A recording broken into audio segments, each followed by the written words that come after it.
The New York Rangers desperately need to get Ryan Lindgren back into their lineup. We're going to talk on today's episode about why Lindgren is such a valuable member of this New York Ranger team and why he must be a part of the Rangers' long-term future. Also, going to be previewing tonight's game against the Pittsburgh Penguins. Welcome back, Blueshirts fans, to episode number 785 of the Locked On New York Rangers podcast. I'm your host, John Chick. Just want to thank you guys, as always, for making Locked On New York Rangers your first listen every day. We are free and available on all platforms. And as I just mentioned, Ryan Lindgren, very, very important part, pretty much an irreplaceable part of this New York Ranger team. We've seen a lot of evidence of that over the past couple of seasons. It's really amazing to me, and I say this as a big-time Ryan Lindgren fan. He might be my favorite player on the team. It's amazing even to me, though, even as a big Ryan Lindgren fan, what an impact he makes on this team and how noticeable his absence is when he's not available to the New York Rangers, and how much it seems to hurt the Ranger team in a lot of different ways. And I think, to kind of back up my claim here, there's no better place to start than last year in the Stanley Cup playoffs, first round against the Pittsburgh Penguins. I think that's a great example of Ryan Lindgren's value to the New York Rangers. You start with the first 4 games of that series, and of course, the Rangers fell into a 3-1 hole. The Crosby, Gensel, Rust line was just completely out of control in those first 4 games there, just scoring goal after goal after goal. We know that games 3 and 4 were just an abject disaster for the New York Rangers. Igor Shesterkin got pulled out of them, both of those games. Rangers ended up losing both those games by, a fairly substantial margin, and obviously the Rangers were in big-time trouble there. But it's crazy, Ryan Lindgren played in the first game of that series, and that's when he sustained his injury, and the Penguins end up winning that game in triple overtime. But then, games 2, 3, and 4, Lindgren is out of the lineup. The Rangers are able to eke out a win in game 2. And like I mentioned, they basically got slaughtered in games 3 and 4. Lindgren comes back into the lineup in game 5, and that's when the Ranger comeback began. And, the Crosby line was still good the rest of that series, and they were certainly still dangerous, and you have to respect what that trio of players can do, whether we're fans of them or not. But it never felt like they were in complete control the way that they were seemingly in the first 4 games of that series. And I think Ryan Lindgren's return to the Ranger lineup obviously had a lot to do with that. Now, look, the Rangers were down 3-1. It took a team effort. They had to play better. Igor Shesterkin had to get it together, and he did. The Rangers' star players needed to start playing like their star players, and of course that happened. So I'm not going to sit here and say that Ryan Lindgren is the only reason why the Rangers got back into that series and ultimately won it. But I think it's pretty obvious, the impact that he made, namely against the Crosby line, because yes, they were still dangerous, and I realize Crosby missed game 6 and everything, but the Rangers seemed to get that line at least a little bit under control. They weren't completely taking over games the way that they were earlier in the series. And as far as Ryan Lindgren being back into the lineup, yes, it was not the only reason why the Rangers came back and won that series, but I do think it was a big reason. And if Ryan Lindgren doesn't come back for those last 3 games, I'm not so sure that the Rangers are able to complete their comeback. They obviously fell behind in all 3 of those games 5, 6, and 7. That could have gotten worse maybe if Ryan Lindgren wasn't out there. So again, I think that's just a quintessential example of Ryan Lindgren, the impact that he makes, the positive impact that he has on this Ranger team, and just how important he really is. And as far as this year is concerned, Lindgren has now been out ever since he took that highly questionable hit from TJ Oshie. Oshie basically just boarded him. Barclay Goodrow fought Oshie just a couple of seconds later after the ensuing face-off. And I think I'm probably being pretty generous by simply just calling it a questionable hit. I'm probably being really generous there, if I'm being honest. But, Ryan Lindgren's out of the lineup, and all of a sudden it seems like the Rangers are really starting to struggle in just about every aspect of defense. I feel like recently teams have been able to get to the front of the net, the Ranger net, with pretty much no issues whatsoever. They're driving to the net. They're creating more traffic in front of the net. They're basically just owning the crease. And when Ryan Lindgren is there, and especially when he's on the ice, it doesn't seem like they're able to do that quite as easily. They're able to pretty much set up shop there, set screens in front of Igor Shesterkin and Yaroslav Halak, and just too many times where, whether it's setting up shop in front of the net and, creating a screen or driving to the net, it just feels like that area has not been as tightly contested as it should be. And it seems like that's an issue that pretty much popped up as soon as, Ryan Lindgren was injured and out of the lineup. And in the game that, Lindgren obviously got injured against the Capitals, and that happened in the first period, The Rangers ended up giving up 6 goals in that game. Game after that, they allowed just 2 goals to the Kings, then 2 to the Flyers, but then 5 goals allowed to the Senators, 4 goals allowed to the Bruins, 3 against the Canadiens, just 1 against the Sabres, but then 3 against the Penguins, 3 against the Capitals. And again, is Ryan Lindgren the only reason why the Rangers seem to be giving up more and more goals recently? No, he's not. And I realize, K'Andre Miller was obviously unavailable for 3 games as well, but be that as it may, once again, Ryan Lindgren's absence seems to be, obviously negatively impacting the New York Ranger team. And something else that I want to talk about, and this is all going to lead to me addressing Ryan Lindgren in the short term with the Rangers and also the long term with the Rangers, because basically I'm maybe making a case why the Rangers need to hang on to him. And I realize salary cap issues and all these young players need new contracts, and now there's Ranger fans, and, you can count me among you, that want to at least look into the idea of possibly hanging on to a Patrick Kane or a Vladimir Tarasenko. That's not going to be easy at all, and we'll cross that bridge when we get to it. But Ryan Lindgren, he's somebody that if you just look at it on paper, he could be a trade candidate. But I'm getting a little bit ahead of myself. We'll get to that talk in just a little bit here. But another thing that I've noticed, over the years, whenever Ryan Lindgren is out of the lineup, it seems like Adam Fox is not quite at the top of his game. Now, of course, he's still a phenomenal defenseman.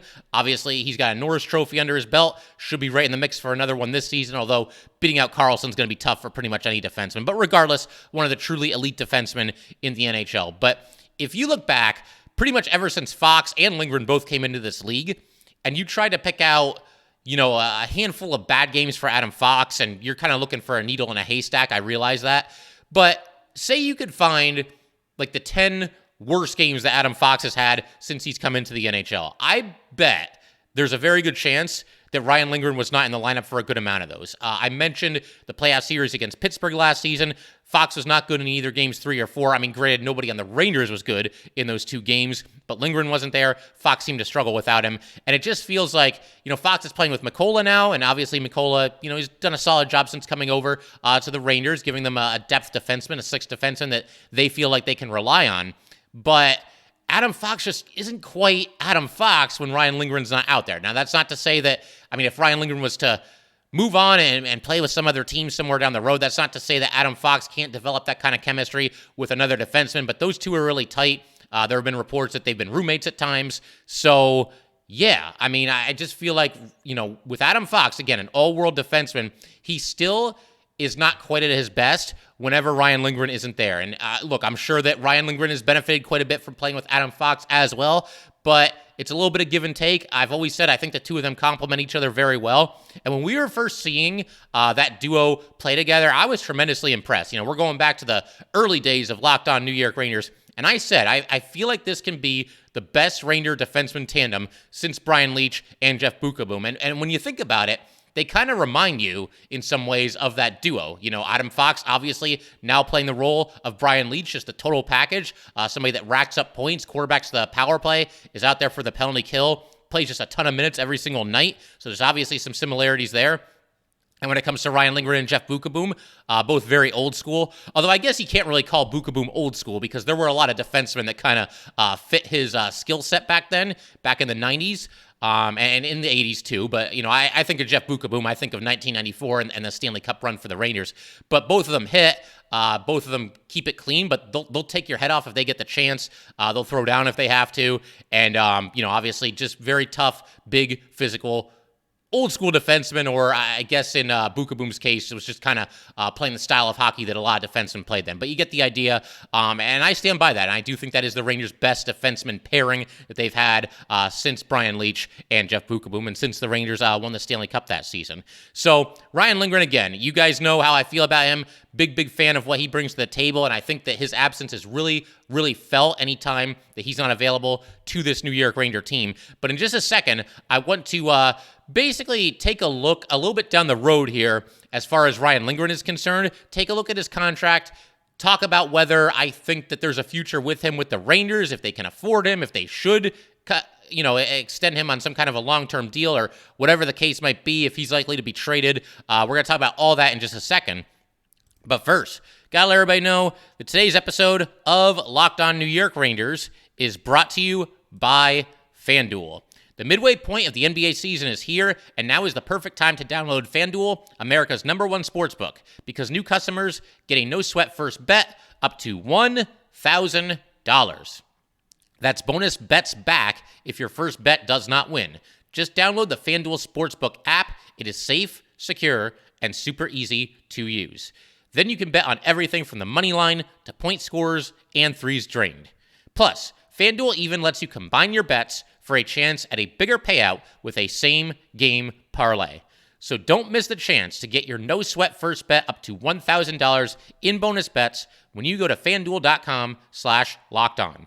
That's FanDuel.com/LockedOn to learn more. Make every moment more with FanDuel, an official sports betting partner of the NBA. All right, we just want to thank you guys, as always, for making Locked On New York Rangers your first listen every day. We are free and available on all platforms. So we're talking about Ryan Lindgren, and obviously by now, listening to this episode, listening to old episodes, you guys know my thoughts on him. One of my favorite players. Just love the old school grit that he brings to the table. I think him and Adam Fox obviously complement each other tremendously well. But I wanted to also, because, right now we're all kind of fixated on, man, we got to get Lindgren back. We got to get Lindgren back. We got to get him back into the lineup, put him back out there with Adam Fox, drop Mikola down to the third pairing, and just kind of take it from there.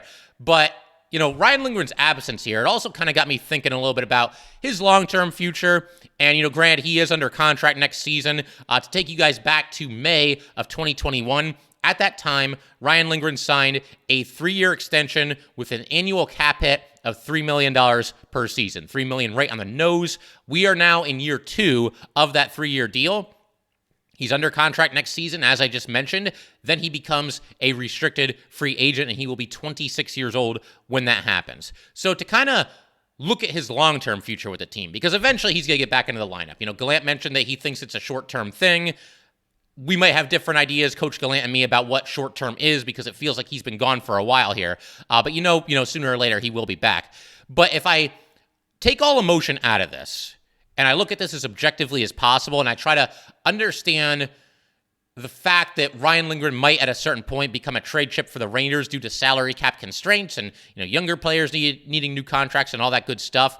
If I just look at this like all these players are robots and there's no emotion in this whatsoever, then I can see where someone might make the case that Ryan Lindgren is somebody who could become somewhat expendable, somebody that could and maybe even should be traded when he becomes an RFA after next season. There are some reasons why you could make that case.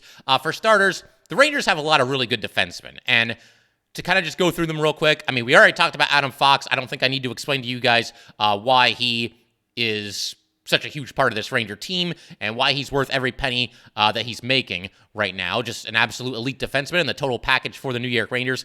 I know Jacob Trouba obviously splits the fan base at times. There's times where, I've gotten on Trouba a little bit, namely at the start of this season, but he's played a lot better recently after a rough start to the season. He's the captain, physical tone setter, complete no-move clause, for the next 2 seasons, so he's not going anywhere. And I know some Ranger fans would like to ship him away because, they feel like he's not worth the $8 million or whatever the case might be. But Trouba is valuable to this Ranger team. And like I said, for all the reasons I just mentioned, he is certainly going to be here. Keandre Miller, despite being suspended recently for the whole spitting incident, the sky's the limit. He's somebody that pretty much right from the start, I mean, maybe a couple rookie hiccups here and there, but Keandre Miller pretty much looked like he belonged right away ever since getting a chance for the Rangers a couple of seasons ago, and he seems to get better and better with every passing season, with every passing game.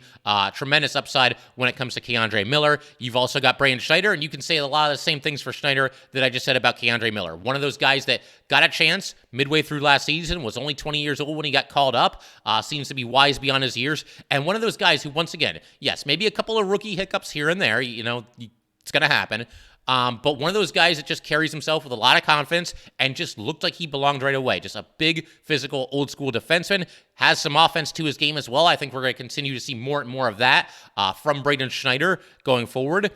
You've also got Zach Jones, who's still in the mix. I figured when the Rangers were, trading for Tarasenko and certainly for Patrick Kane that we were going to see Zach Jones moved in one of those trades, but he's still here. He's still with the Wolfpack. He's still somebody that the Rangers seem to like, former third-round pick, so you got to figure he'll be in the mix at some point.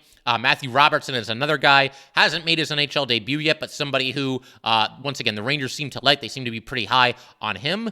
So that's a lot of defensemen, and you could even throw Ben Harpur in there. And I realize, look, Ben Harpur is not the end-all, be-all.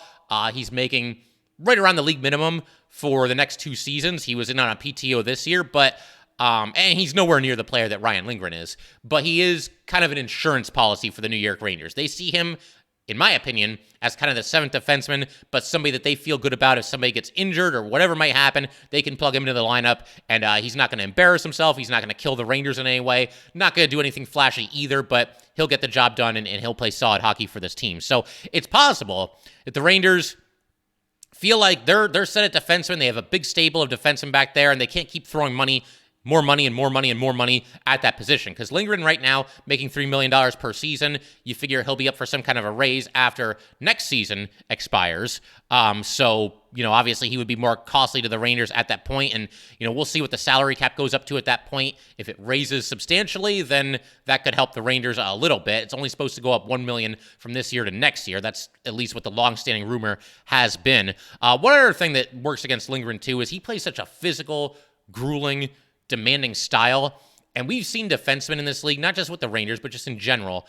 Eventually, they tend to age a little bit faster than maybe, guys that don't play such a physical style. So maybe that's in the Rangers' heads as well.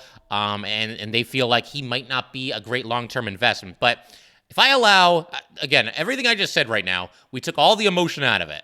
We're just looking at these players like they're robots and trying to do what a lot of these general managers do, take all the emotion out of it and just try to look at everything objectively. But if I allow some human emotion to creep in, which is what I'm going to do because I am human after all, I'm basically going to start pounding my fist on the table here and demanding that the Rangers re-sign Ryan Lindgren for the long term. He's just somebody that I just feel like you can't really let him walk for all the reasons that I mentioned earlier in today's episode.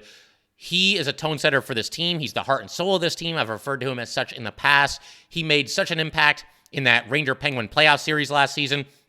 And anytime he's out of the lineup, it's amazing how much the Rangers seem to struggle to replace him, how much their defense just starts to scuffle a little bit.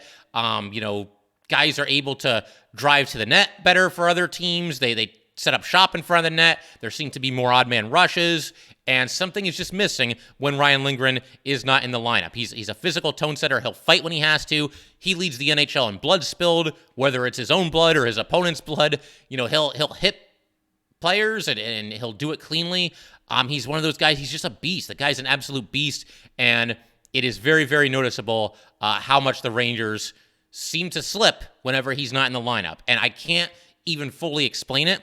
I mean, I've done my best this episode. It's just one of those things where he has certain intangibles, and I think his teammates just love him. And when he's out there, he's obviously impacting the game in a very positive way for the New York Rangers. When he's not there, you feel it. You see it on the ice. If you watch this team game in and game out, as I know a lot of you do, you'll notice that the Rangers just aren't quite the same team without Ryan Lindgren in the lineup. So it's one of those things. There's more intangible reasons than tangible reasons why I think Ryan Lindgren needs to be kept in the fold.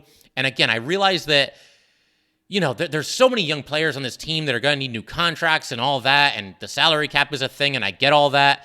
But I just feel like, based on what we've seen pretty much ever since Ryan Lindgren has come into the NHL, the Rangers need to find some kind of a way to keep him in the fold beyond next season. We'll see if they're able to do that. It could go either way. But Ryan Lindgren, again, somebody that very, very important to this New York Ranger team. And again, I've mentioned this before as well. Ranger fans are aware of this. They're aware of how important he is and everything he brings to the table. If you're just a general hockey fan or you're a fan of this team or that team, you cheer for some Western Conference team, there's a very good chance you've probably heard of Ryan Lindgren, but you probably have no idea, just how important he is to this New York Ranger team. And we've seen, evidence after evidence after evidence, over these past couple of seasons here, pointing to the fact that Ryan Lindgren, again, one of the more valuable players on this New York Ranger team. He cannot get back a moment too soon this season, certainly in the short term. And as far as the long term is concerned, I'd like to see the Rangers eventually reach an agreement with Lindgren. And I don't know what that's going to entail. I don't know if that means we'd have to, trade a Keandre Miller or trade Philip Heel or whatever that might entail. But again, Ryan Lindgren, somebody, again, that I don't think his importance can be understated for this New York Ranger team. We're going to keep everything rolling in just a second. I wanted to go ahead and take a quick look at The game tonight, Thursday night, against the Pittsburgh Penguins. Rangers have lost both games against the Penguins thus far this season. I'm also going to have a couple of rapid-fire thoughts on some of the games that we missed. As many of you know, I was on vacation for a little while. There were 4 games that happened while I was away, so I'm just going to have some really quick thoughts on all 4 of those games. I really enjoy, being able to cover every single New York Ranger game this season, from the preseason to the regular season to the postseason, and I want to go ahead and do that. Just share a couple of quick thoughts about the 4 games that were missed while I was away, and we're going to do all that good stuff in just a second.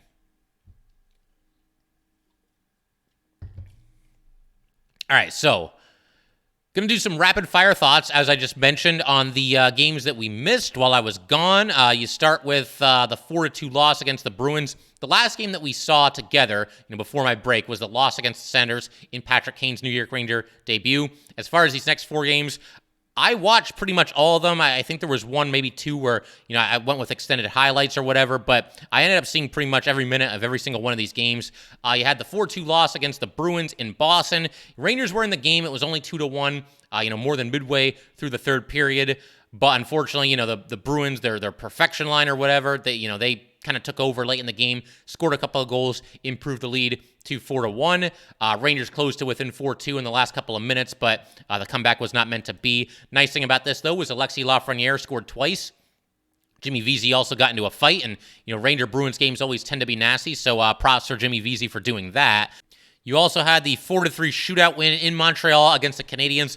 Another classic case, I think, of the Rangers sort of playing down to the competition a little bit. No disrespect to Montreal, but last time I checked, they are in last place in their division. The Rangers trailed by a goal 3 separate times in this game. Kane ends up scoring a big power play goal, tied the game at 3-3 with 5 minutes left in the third period. We go to a shootout. Mika scores the lone goal of the shootout in the second round for the Rangers, and then Igor's got a chance to win the game by making a save in the top of the third round, and he does exactly that, gets the Rangers the win. Mixed feelings because on one hand, it's Montreal. You'd like to go in there and just kind of get kind of an easy win, so to speak. Obviously, the Rangers, that's not really their style. They make us sweat things out. But mixed feelings because, again, they kind of played down to the competition, but by that same token, if you can win a game where you didn't lead for the entire duration of the game, the entire regulation, all 3 periods, the entire overtime, you didn't take the lead until the game was over, that's positive as well. That's a team that sticks with it and hangs in there and finds a way to get the job done. The Rangers did the same thing in their next game at Buffalo. They win that game 2-1 in overtime. They were down 1-0. You had kind of a fluky goal by Patrick Kane. He was trying to pass. A couple of deflections, goes into the net. Rangers tie the game at 1-1. Then in overtime on the power play, Mika Adam Fox, his shot is saved, but the rebound goes right to Artemi Panarin. Panarin shoots and scores from a really difficult angle, and I swear, when I saw the rebound going to Panarin here, I felt like the game was over.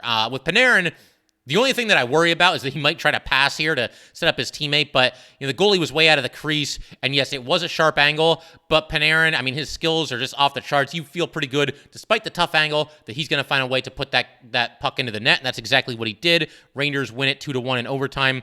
Panarin goes from overtime hero to overtime GOAT in the next game. The Rangers lose 3-2 in overtime against Pittsburgh. The Rangers twice came back from behind to tie that game in regulation. You were thinking this might be the 3rd straight game where the Rangers win in overtime or a shootout, and do so while never leading a single time throughout the entire game. Unfortunately, that was not meant to be because Panarin took a really ill-advised, offensive zone tripping penalty in the overtime period. Penguins get the power play, 4-on-3. They end up scoring, and they win the game. Something I want to talk about real quick here, though, because we've seen a lot of Ranger games go into overtime recently. I feel like the Rangers have kind of altered their approach in overtime a little bit, and I don't know if this is the coaches kind of, telling them to play it this way in the overtime, or if this is the players kind of taking it on themselves. It seems recently, the last handful of games that the Rangers have gone into overtime, there is a big emphasis on puck possession. We've seen some overtime periods, particularly against Buffalo, where the Rangers do not give up the puck for the entire overtime. They don't force anything. It seems like the Rangers are very, very comfortable right now in overtime, just maintaining possession of the puck. If they don't get what they feel is a really, really good scoring opportunity, then they'll just continue to circle the puck, or in some cases, they'll even leave the offensive zone, which is something that doesn't happen in regulation. It just wouldn't make any sense, 5v5 hockey. But with 3-on-3 overtime, it does make some sense if you want to just ensure that you maintain possession of the puck. But the Rangers recently in overtime, there's a big emphasis on puck possession, and it's mostly paid off because the Rangers have won 3 of their last 4 games that have gone into overtime. This loss against Pittsburgh is the only game that they were defeated. So that pretty much covers the games that we missed. Again, we wanted to go through these rapid fire here. And of course, we already talked at length in our last episode about the 5-3 home win, the most recent Ranger game against the Washington Capitals. As far as tonight's game, Thursday night's game against the Pittsburgh Penguins, Rangers have lost both matchups to the Penguins this season. And again, the game we just talked about was the most recent one. Rangers playing the Penguins 3 times in the span of barely a week here. And no love lost between these two teams. All I'm going to say, it's time for the Rangers to beat the Penguins. And obviously, they beat them in the playoffs last year. That was awesome. But I don't want to turn around and end up getting swept in all 4 games by the Pittsburgh Penguins this season. Look, the Penguins right now are fighting for their playoff lives. And the Rangers have a chance to, deal them a blow as well as, improve their own playoff standings. Right now, it feels like the Rangers are falling a little bit behind the Devils and Canes because both those teams are playing very well. And, we'll see if the Rangers are able to track down one of those teams. But you want to be playing well going into the playoffs. You want to knock off some good teams. It's another opportunity for the Rangers to go toe-to-toe with one of these playoff bubble teams that is going to play desperate, that is going to, not take a shift off. Penguins, obviously a veteran team. They know what it takes. We may not be fans of this team, but they know what it takes to make it to the playoffs. Obviously, they've done it 17 years in a row or whatever it is at this point. And you got to figure they're going to, empty the tank in this game against a team that they don't like. Obviously, the Rangers don't like them either. The animosity is off the charts. We saw in the last game a whole bunch of fisticuffs. Trouba with a clean hit at the blue line. Malkin cross-checks Trouba in the back. We had a whole bunch of, stuff going on between Trocheck and Malkin later in the game. Penguin fans wanted a penalty when Trocheck hit Malkin a little bit late, but, Malkin had made himself a marked man by that point in that game. We had Pettersson cross-checking Kreider in the side of the head. We had a situation where the Penguins boarded Filipino and then Tarasenko. Great job by Tarasenko sticking up, for Filipino and knocking his guy cleanly into the boards. But you got to figure, the animosity is going to be off the charts once again. It always is when these two teams play each other. It's one of those things, it's a powder keg. If one thing happens, it's going to lead to another thing and another thing. And before you know it, the intensity is just off the charts. And I'm looking for that kind of game between the Rangers and Penguins tonight in their 3rd matchup of the season. In tomorrow's episode, Friday's episode, we're going to obviously recap whatever happens between the Rangers and the Penguins. Also going to give a shout out to the members of the Locked On New York Rangers Fantasy League, particularly those who made the playoffs. There's some great back and forth matchups going on right now, and I'm very much looking forward to see who comes out on top of our 20-team fantasy hockey league that we do every season. But that will do it for today, guys. Once again, if you'd like to get in touch with this podcast, please send an email to lockedonnyrangers@gmail.com. Once again, that is lockedonnyrangers@gmail.com. And definitely give us a follow on Twitter as well, at @LO_NY_Rangers. Once again, that's at @LO_NY_Rangers. And definitely subscribe to the Locked On New York Rangers YouTube channel. Thanks again, guys. I'll see you next time. Thanks for making Locked On New York Rangers your first listen every day. Now make your second listen Game to Game NHL. Every moment, every top performance, every result. Locked On Game to Game covers every game from across the NHL with local analysis that only Locked On can deliver. Follow Game to Game on Locked On NHL, available on the Odyssey app, YouTube, and wherever you get your podcasts.